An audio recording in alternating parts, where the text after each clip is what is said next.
Warrior, I've seen you on debate panels, but can I get your age real fast? 28. Okay. And Warrior, I know that you're pro-life, aren't you? I'm pretty sure. Yeah, I'm an abolitionist. Yeah, that's what I thought. Yeah, I saw that you commented that my analogy was disanalogous, and I want to know what's the symmetry breaker. So the thing is, you're trying to put an analogy to what we view as more valuable, but our goal and choice is to show that all lives have the same equal basic human rights. We're trying to say that we value the child more than the mother just because Thank you, Kellen. is disingenuous and unanalogous, because we're not trying to figure out who can reproduce faster. We're just saying all humans have the basic human right, including the unborn. Yeah, I understand basic human right. I'm meaning something different by value there, but I will just ask you the question, I guess. Do you think all humans have the same value in all contexts?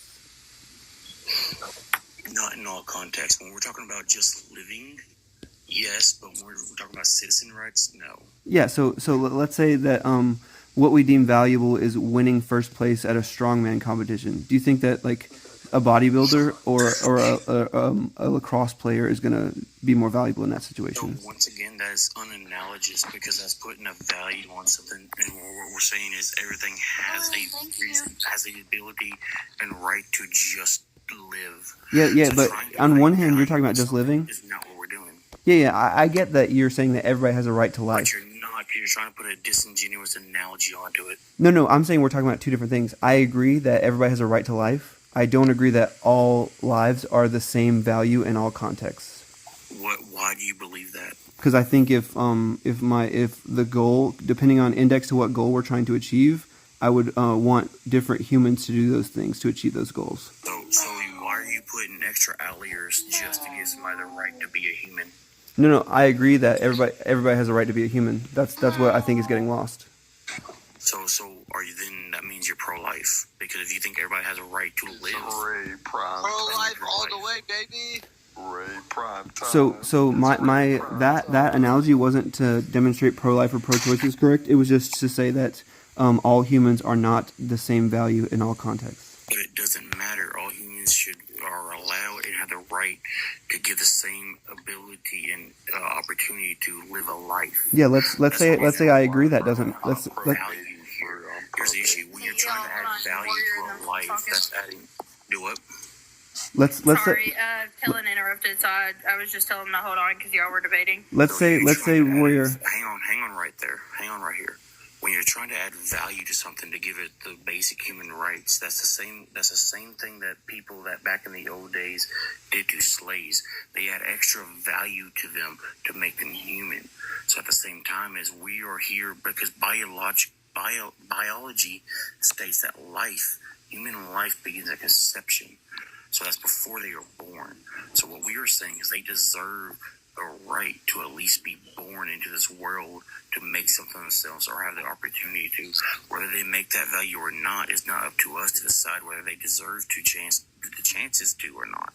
Yeah, so That's what we are getting at. I'm agreeing with you that people have a right to life. And earlier you said when I pointed out the different values, you said that doesn't matter. Let's agree that it doesn't matter. How does it not mattering make it disanalogous?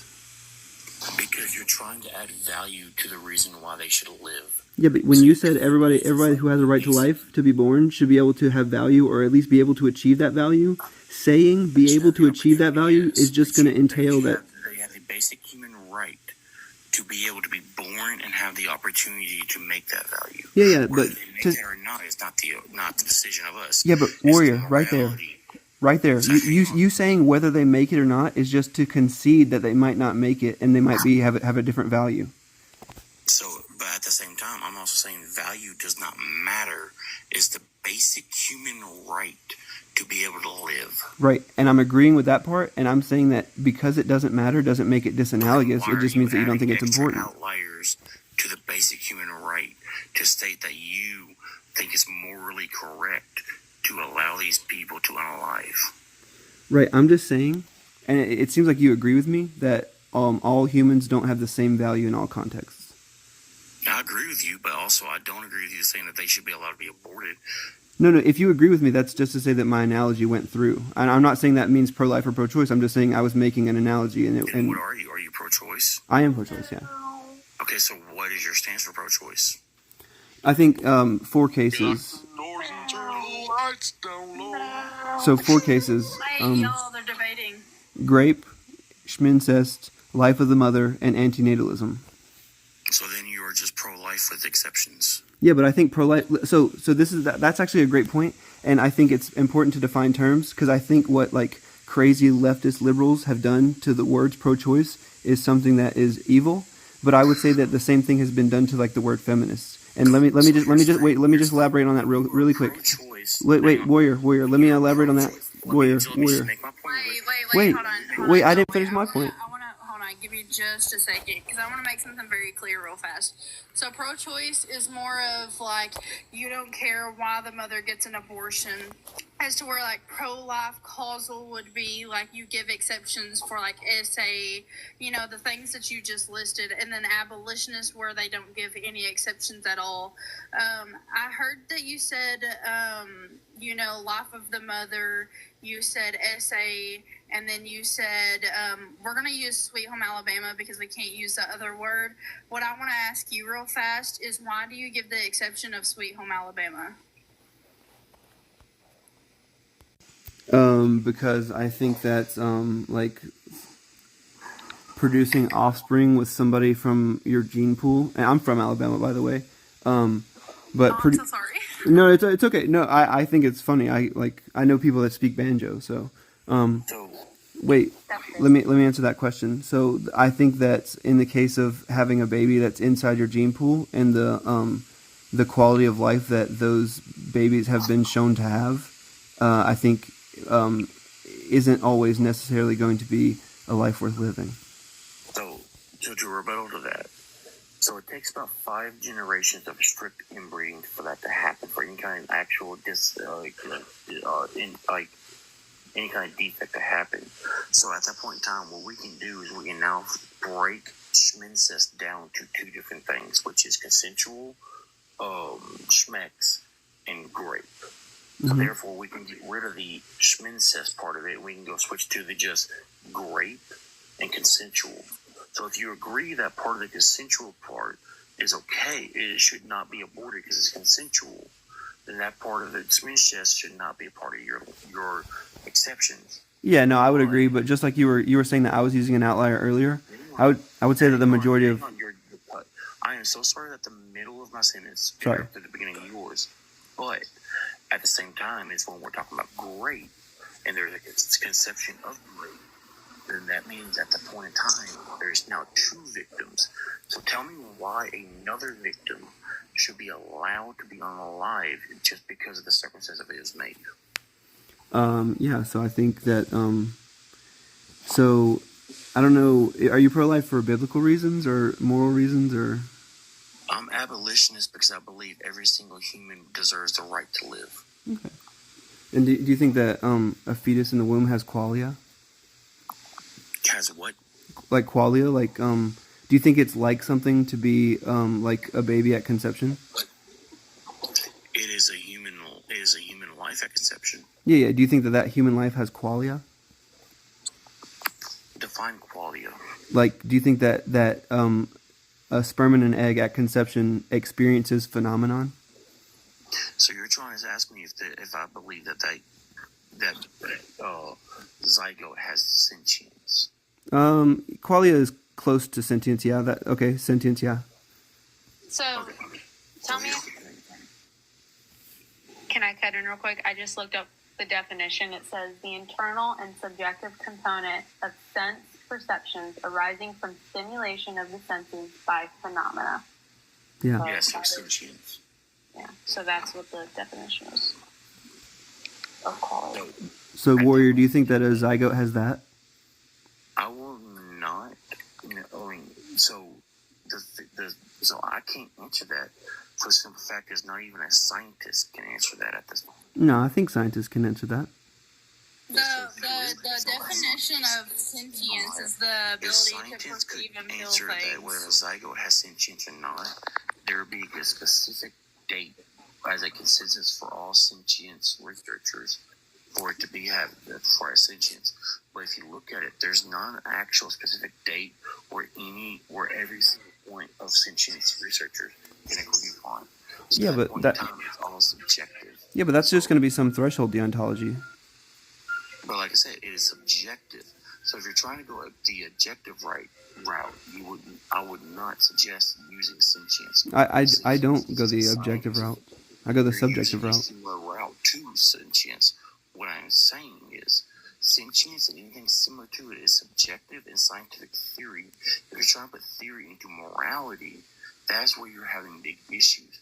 Whereas now you are not valuing something because of what you feel, when in morality is something that is instinct. You don't feel it, you know it.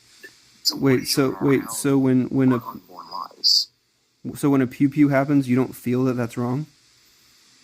My morals say it's wrong. Do you feel that it's wrong? My instincts say it's wrong. I don't feel that it's wrong. I know that it's wrong. That's just going to be repulsive, right? So you think the Holocaust, you don't feel that that was wrong?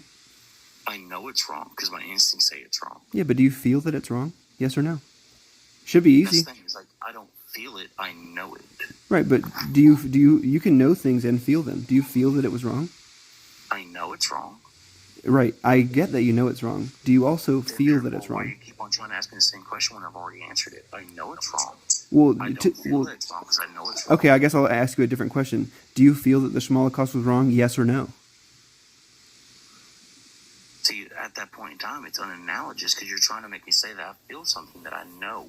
When I know something, I don't have to feel it. Yeah, but it's either case you feel it or you don't. So just say, yes, I feel it, or no, I don't feel it. It's not the case of whether I feel it or I don't. See, at that point in time, you're trying to vilify me in my views because you're trying to say that I don't feel something is wrong whenever I know it. Because instincts and logic tells me the Holocaust was wrong, so I don't have to feel that it's wrong to know that it's wrong. I know that it's wrong. Therefore, when I feel something, I'm theorizing or suggesting that it's wrong. But when I know something is wrong, I don't have to suggest it. So therefore, I'm not feeling that it's wrong.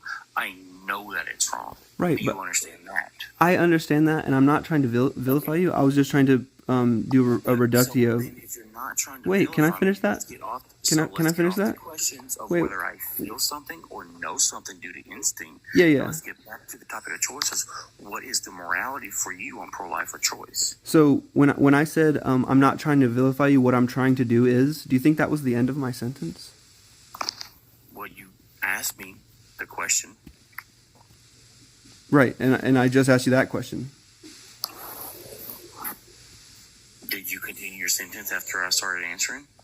I didn't continue when you started talking, no, because I didn't want to interrupt you in the middle of my sentence. So when you say so when you pause for more than 5 seconds, that is not you being in the middle of your sentence. That is, to me, you stopping.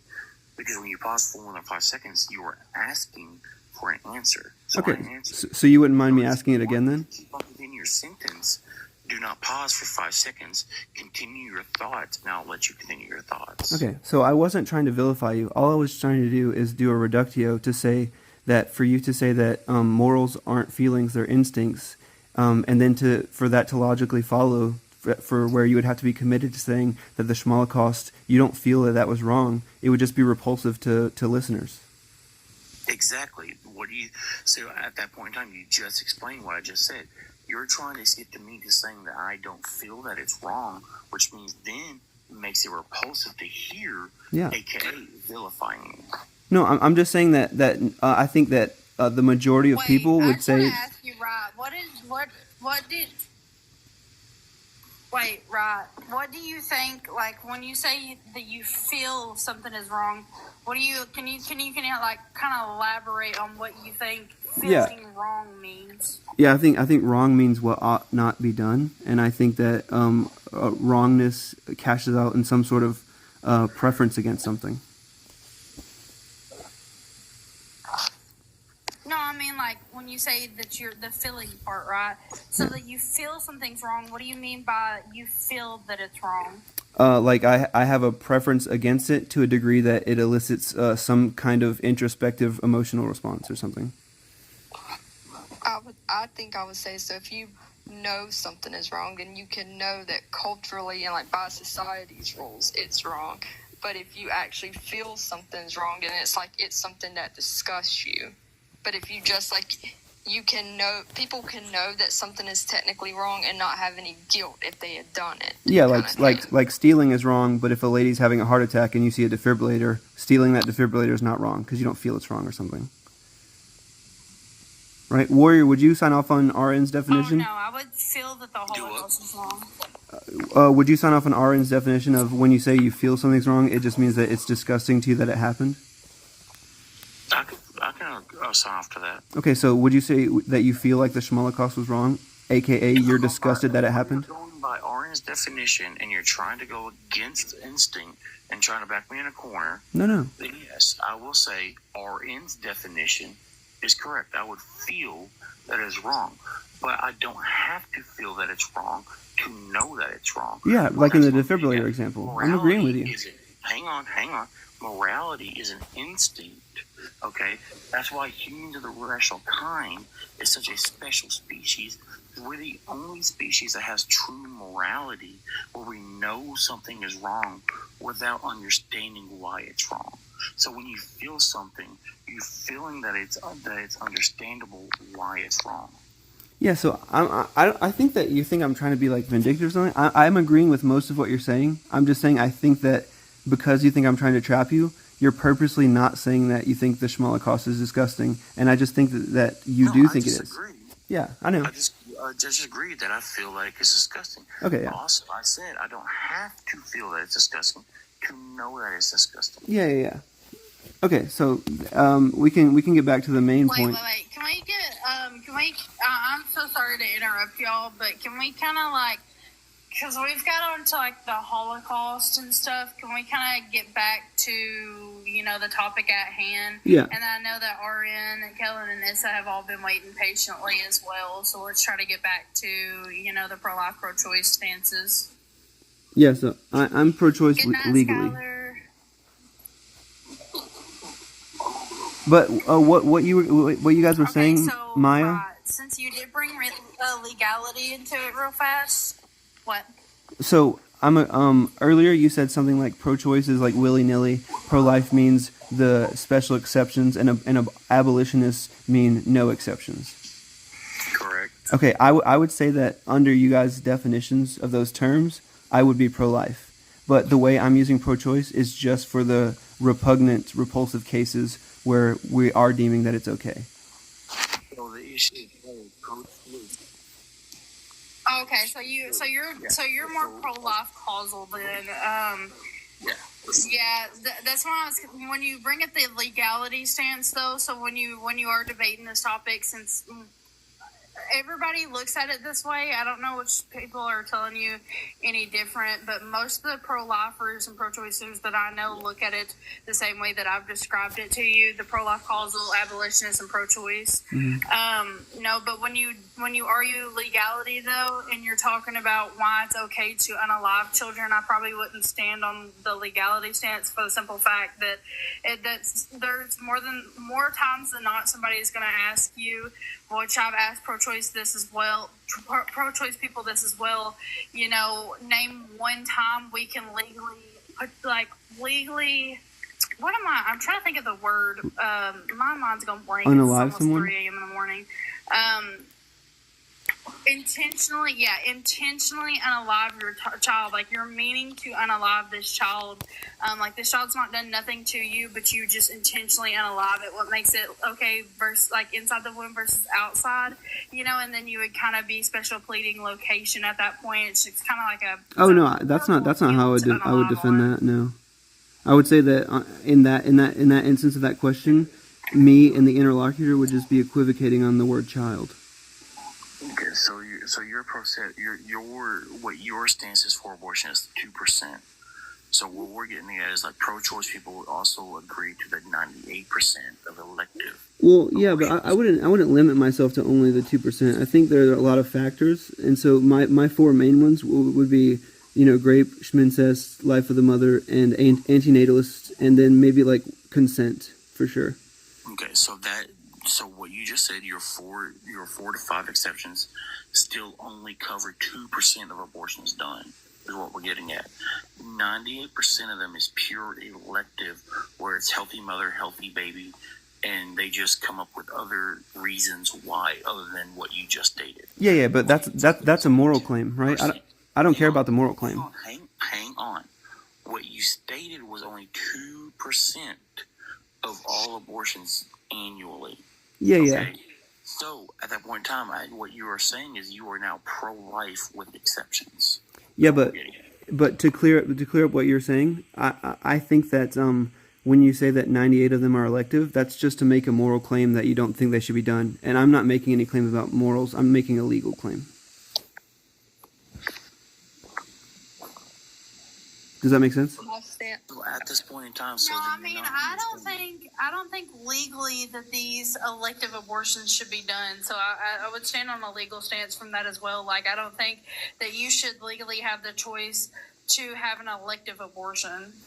Okay. I mean, I think abortion should be legal, and if people are able to like manipulate some rule to where they like do some egregious immoral act, I think that they should be held accountable. But I think that it's going to be hard to prove that they manipulated some legal system to do some immoral act.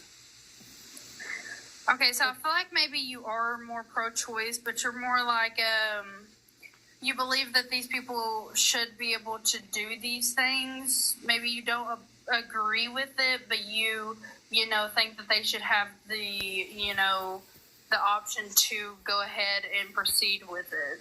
Yeah. I think that you can consent to sex without consenting to being pregnant, and if you become pregnant and you are on birth control, to correct you. Wait, make sure you're saying schmex. I think that you can consent to schmex without consenting to being pregnant, and as long as you're on birth control or using a condom or something. Before you go further, you can never consent to pregnancy. I know.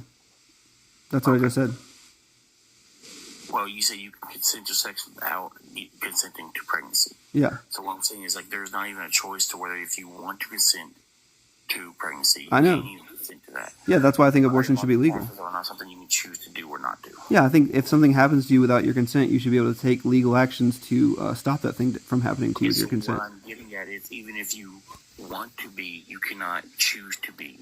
I know, and I'm saying because you can't choose to be, and you can have a preference against being pregnant, you should be able to legally withdraw your consent from being pregnant. So what you're saying is more bodily autonomy than anything. So is bodily autonomy a basic human right? What do you mean by basic human right? As in, is bodily autonomy one of the basic human rights of a human to have to be able to live? Yeah, I think you should be able to choose what you want to do with your body, yeah. So it's not a basic human right, it is a fundamental right. So why ask me then? Why do you think a fundamental right is more important than a basic human right? Wait, why did you ask me if I thought it was a basic human right just for me to say yes and then you say no? I don't get it. Because I'm asking you if you know what a fundamental right versus a basic human right is. Yeah, what's the difference? I guess I don't understand. A fundamental right is something that's given to us by the Constitution as a citizen of the United States. A basic human right, it does not matter where you live at any point of the world, that is your right to live as a person. Okay, so I'm interested in the legal claim, so it sounds like I'm saying fundamental, because it sounds like basic human right is some like God-given thing or some moral thing.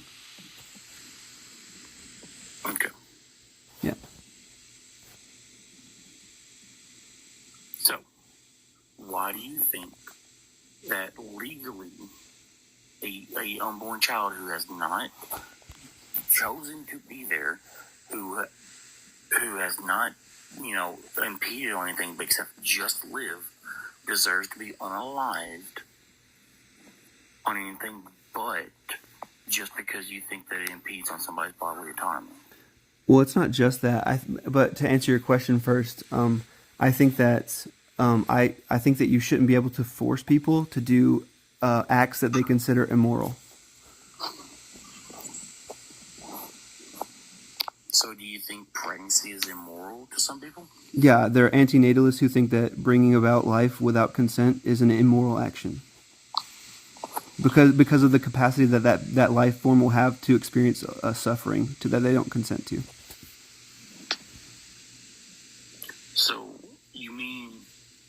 if I get this correct, Mm-hmm. there's people who believe being pregnant is immoral. Well, that's kind of a kind of uncharitable way to put it. There are people that believe that bringing a life into existence without its consent, along with its ability to experience suffering, is immoral.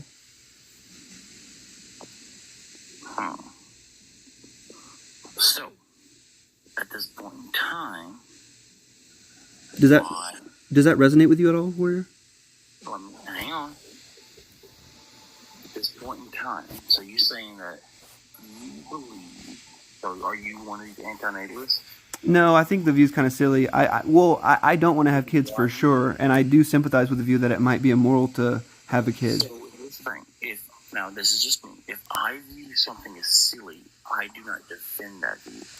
If you view this as silly, why do you? Oh, yeah. Well, that you didn't listen to the rest of it. I'm saying, though it sounds kind of silly, it does resonate with me on some level because I don't want kids, and I do think that living beings can experience suffering. So you didn't say it sounded silly. You said it is silly. Well, I said it's kind of silly, yeah. Right up to you, real quick. All right. So, at that point in time, is it silly to you, or is it something that you agree with? I can see what people who make that claim that it's immoral, I can see what they're getting at, and I myself don't want to have kids. Whether it's for that reason or for another reason, I haven't quite found that out yet. So you were somebody that agrees with it, right? I would say yeah. Just for the sake of argument, let's go with that. Okay. So at that point in time, why do you think it's immoral for somebody to bring a life into this world after they have done their actions or the biological process that come along to where a new life has come? And why do you think that impedes on basic human rights to live? Yeah, because I think that if somebody thinks that bringing something into being that can experience suffering, if they think that's wrong, they should be able to abstain from doing that. And in the case that some biological system gets put into play where that's going to happen to make them complicit in that moral act, I think that they should be able to have the basic human right to withdraw their consent from performing an immoral act on their view. Okay. So at that point in time, what you were telling me is this is more of a subjective view for you than legality. No, I only care about the... Hang on. So can we agree on one thing? Science does not give a shit about morals, right? Can we agree with that? Sure. So, you believe in basic human rights given to life, right? Sure. Okay. So at that point in time, science doesn't give a shit about morals, and basic human rights are given to life. If life begins at conception, does they gain basic human rights at conception? If life begins at conception, yes, which I don't believe, but yeah.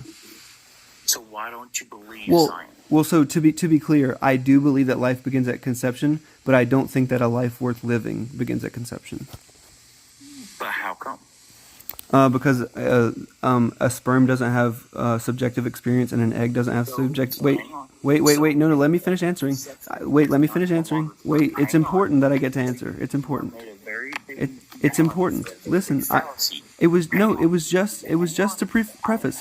Have I dodged any of your questions so far, Warrior? I'm going to answer. I have to stop you here because you said you want to say that life begins at conception, but you don't believe sperm has a life. So after conception, it's no longer sperm and egg. It is a completed human being. Yeah, you think I don't know that, Warrior? Individual chromosomes. It's no longer sperm and egg. I know that. We're not talking about sperms. We're not talking about eggs. We are talking about the fertilized zygote that was created. Yeah. That's the first step of human development. Yeah. Okay. Listen, Warrior. I know all of that. I was just saying sperm to denote a temporal notion. I was saying that in this instance, just sperm, no sentience. In this instance, just egg, no sentience. In the next instant, both of them together, why sentience? So I was answering your question. So all of that was just to be uncharitable. I've answered all your questions so far, and I'm going to continue doing that. Okay. So now here's my question, because you're a little bit back and forth. Are you sentient or are you bodily autonomy? Because you're going a little bit back and forth here. I don't think I am, but if you think I am, I'll try to elucidate that. Well, you're trying to argue the sentience route just now, but yet you just say that, antinatalists, which is a form of bodily autonomy, is one thing. So are you sentient or are you that? Well, I think you can hold both of those positions because they're not contradictory. It's not the case that if I care about bodily autonomy, I don't care about sentience. It's the case that I care about both of them. So I don't understand what pointing out that. So you are more of it's immoral unless it has sentience with the bodily autonomy, as long as the person pregnant doesn't find it immoral. No. The opposite of. But I get where you're trying to go. I'm saying it's immoral to take the life of something that has sentience, and I'm disagreeing that zygotes have sentience, and I'm factoring in somebody not consenting to bring something that can suffer into existence. So do you think sentience is objective? Wait 1 second. Yeah. It is objective. Yeah. Can you give me the objective time when sentience comes through? No, but that doesn't matter. But it does, because at that point in time, if you were giving me a time and point to where women are allowed to abort these babies, and you're saying it's objective, then you can't be objective with it. You have to be subjective, because there's no consensus of a actual point in time when sentience happens. Yeah, look, you can have $5 and I can have $20 and we can both buy a Coke, but I don't have to know the exact dollar amount to know that we both have enough money to buy a Coke, just like the sentience thing. I don't have wait, let me finish that point. I don't have to know the exact moment that life begins or sentience begins to know that I have an intuition that a sperm and an egg together don't have sentience, but a 30-year-old man does. Okay. What I am getting at is what I'm getting at is you're putting a outlier onto this, aka sentience, when you don't even know when the beginning of sentience is. So how can you say it's objective? Which is why I asked if you thought it was subjective or objective, because it's more of a subjective route, because there's no actual consensual set. There's no been confirmed, agreed upon time when sentience comes. So at that point in time is how can you say it's objective when there's no objectivity to the point of sentience? Okay, so what I'm saying is sentience is objective, and what I mean by that is that if something's having an experience, it's true that it's having that experience. Okay. Wait. I'm almost done. If something's having an experience, it's true that it's having that experience. What is up for debate is what point in life that sentience arises. But once that sentience arises, it is objective that it exists. Okay. So at that point in time, then what you are saying, because you're going by your own definitions, objective means it is factual, right? I wouldn't use it that way. I would say wait. You asked me a question. You said objective means factual, right? And I was saying no. I think that objective just means mind independent. No. Wait. I think when I use the term objective, I mean mind independent, the way it's standardly used in philosophy. Okay. At this point in time, what you have to understand is the definition of objective means it can hold true for every single scenario that is put in. I wouldn't say that. Sentience cannot hold true at every point because there's no point of sentience that has been agreed upon. So what you are asking for, what I'm asking for is, why do you think something that is subjective, because there's not an agreed upon point for every scenario, is objective when in all reality it's under the subjective route? Yeah, I would just say that... Wait, y'all, just 1 second, because y'all have been kind of going back and forth for a little bit, which I appreciate that. I love, everybody getting an opinion on the panel and everything. But Ariane has been waiting for a while on the panel, so I'm going to speak for a little bit as well, chime in on the conversation that y'all were just having. Okay, so, while I get what you're saying, there's no known exact point of sentience, science has been able to pinpoint the part of the brain that is us, that consists our thoughts, our decisions, and that's the frontal lobe. True. That does not develop until about 20 weeks. Is it developed enough to have the basic structure to function? You could technically, I guess, argue that maybe some other form of sentience exists in another part of the brain, but there's not necessarily any science to back it up. Like the other portions of the brain, like the brainstem, for example, it can be fully functional and someone can still be completely brain dead. So if you're arguing that that abortion cannot be morally right because we don't know sentience, then it can never be morally right to remove care on like a hospice patient, because you don't know we can't really say that this person will never come back, because it has happened at times where they thought there was no chance. Let me explain something. So what you're talking about is two different things. You're talking about comas and brain unalive. I'm bringing up an example. It's one thing. So let me explain something. Why it is morally okay to take off life support on somebody that's brain unalive versus aborting a child. A child in utero is in a state of development and generation to where it's going to eventually grow. Once you became brain unalive, okay, at that point in time, you are going to, whether you're being kept alive through the machine or not, you're going to be put into a state of deterioration to where your organs, everything else is going to slowly atrophy and break down and stop working at a point in time. At that point in time, if you are brain unalive, that is why it's morally okay to take you off life support, because you are no longer available to come back from that. Whereas coma is different than brain unalive. I get that, but I'm using it as an example of the portion of the brain that sentience is believed to come from does not develop to the point that it has its basic structures and can function until 20 weeks.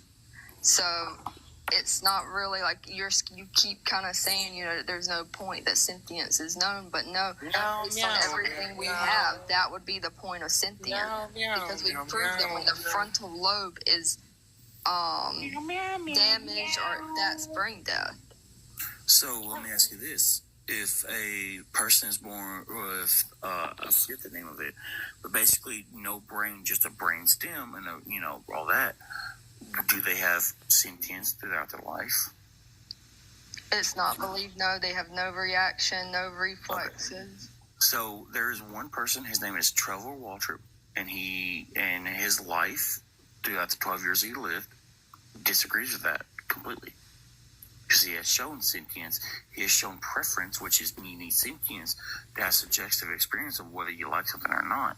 So he was born that's an anecdote. Without a brain, he only had a brain stem, and he lived 12 years. He had preferences. He had people he liked. He showed happiness. He showed sadness. He cried. All this stuff that you say you need sentience to experience, he had, but all he had was a brain stem. So if you're going to use that one person, then it could never be okay to put someone on hospice, because there are plenty of cases where people have been declared brain dead, and then after a period of time they recovered. That's not true, but I get what you're saying. I couldn't hear what you were saying. There's one case right now of medical brain death and then coming back that's like under review, but it's being tried in law as a medical malpractice case of what is it, like saying that they were brain dead when they weren't. Yeah, it's supposed to be considered being put into a coma instead of being brain alive. Yeah, and they were about to harvest their organs. Yeah, so it's more of a malpractice case than a brain alive case. Yeah.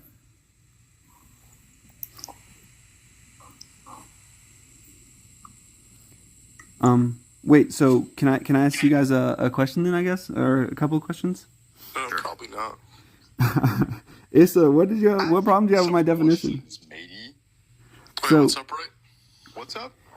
When I said I don't use objective that way, Issa like protested or something. No, I was just meowing for. Yeah, I was just meowing in the chat. Oh, you were Billie Eilish meowing for the bros? No, not for the bros, for the hoes. Okay, yeah. So just later warrior. So What a loser. Yeah. He's gone.